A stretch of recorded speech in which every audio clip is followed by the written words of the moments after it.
جاہلوں کی جہالت پر صبر کرنے کا انعام۔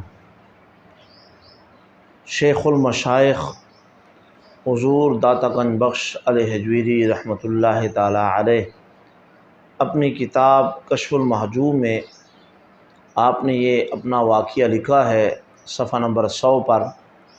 آپ فرماتے ہیں کہ جب بھی مجھ پر کوئی مشکل پیش آتی تو میں اللہ کے ولی کے مزار پر حاضر ہوتا۔ مرتبہ مجھ پر مشکل پیش آئی تو میں حضرت بایزید بسطامی رحمۃ اللہ تعالی علیہ کے مزار پر حاضر ہوا۔ وہاں پر حاضری دینے کے بعد دعا کرنے کے بعد میری مشکل تھی وہ آسان ہو گئی اور میرا مسئلہ وہ حل ہو گیا۔ دوبارہ ایک مشکل مجھے پیش آئی تو میں حضرت بایزید بسطامی رحمۃ اللہ تعالی علیہ کے مزار پر حاضر ہوا۔ میں نے وہاں قیام کیا لیکن میرا وہ مسئلہ حل نہیں ہوا۔ دن میں 3 مرتبہ غسل کرتا، وضو کرتا کہ کہیں ایسا نہ ہو کہ کامل طہارت مجھ سے رہ جائے اور اس میں کوئی کمی ہو جس کی وجہ سے میرا مسئلہ حل نہیں ہو رہا ہے۔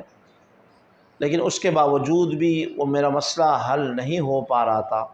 وہاں سے جانے کا ارادہ کیا کہ میں خراساں جا کر کسی اور اللہ کے بارگاہ ولی کے بارگاہ میں حاضر ہوں، وہاں پر شاید میرا مسئلہ حل ہو جائے۔ تو میں جب وہاں سے نکلا، میرے ہاتھ میں چھڑی اور ایک کوزہ جس سے وضو کیا جاتا ہے اور لباس میرے بدن پر کھودرا تھا۔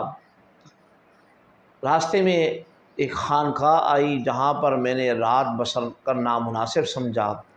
تو جب میں اس خانقاہ کے اندر داخل ہوا تو مجھے وہاں کے لوگ یوں محسوس ہونے لگے جیسے کہ سب کے سب وہ غیر تربیت یافتہ ہوں، جاہل ہوں۔ سب سے پہلے تو انہوں نے میرے لباس کا مذاق اڑایا اور مجھ پر طعنے کسے، اور پھر جب جگہ دی بھی صحیح تو نچلی منزل مجھے دی اور خود بالا خانوں میں چلے گئے اور سوکھی روٹی مجھے دی اور خود مرغے کھائے اور اسی طرح خربوزے کھا کر چھلکے میری طرف پھینکتے رہے۔ میں صبر کا پیکر بنا رہا، صبر کرتا رہا کہ چلو رات بسر کرنی ہے، رات بسر ہو جائے۔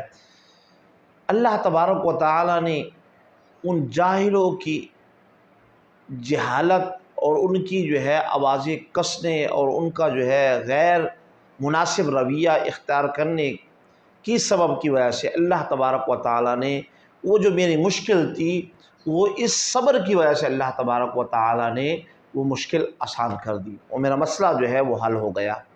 اس لیے حضور داتا گنج بخش علیہ حجویری رحمۃ اللہ تعالی علیہ کے اس واقعے سے ہم یہ سیکھیں اور یہ سمجھنے کی کوشش کریں کہ جب بھی کبھی ایسے جاہلوں کا سامنا ہو اور کہیں ایسے جاہل شخص سے ہمیں تکلیف پہنچے تو اس پر اللہ تبارک و تعالیٰ کی طرف سے ہمیں صبر کرنا چاہیے اور صبر کے دامن کو نہیں چھوڑنا چاہیے۔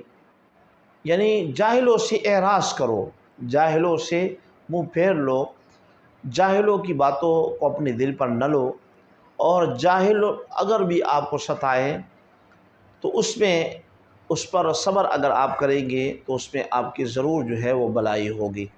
تو اس لیے داتا صاحب نے ہمیں یہ بات سمجھا دی کہ جب بھی آپ کو کسی جاہل کی طرف سے کوئی تکلیف پہنچے اور آپ اس پر صبر کریں تو ضرور اللہ تبارک و تعالیٰ اس کے ذریعے سے تمہیں کوئی نہ کوئی فائدہ ضرور عطا فرمائے گا۔ اس لیے صبر سے بڑھ کر کوئی چیز نہیں ہے۔ جو زندگی میں صبر کو اپناتے ہیں، ہر معاملے میں صبر کو اپنے دامن سے وہ چھوٹنے نہیں دیتے، اللہ تبارک و تعالیٰ اس کو ضرور وہ کامیابی عطا فرماتا ہے۔ وبشر الصابرین، خوشخبری ہے صبر کرنے والوں کے لیے۔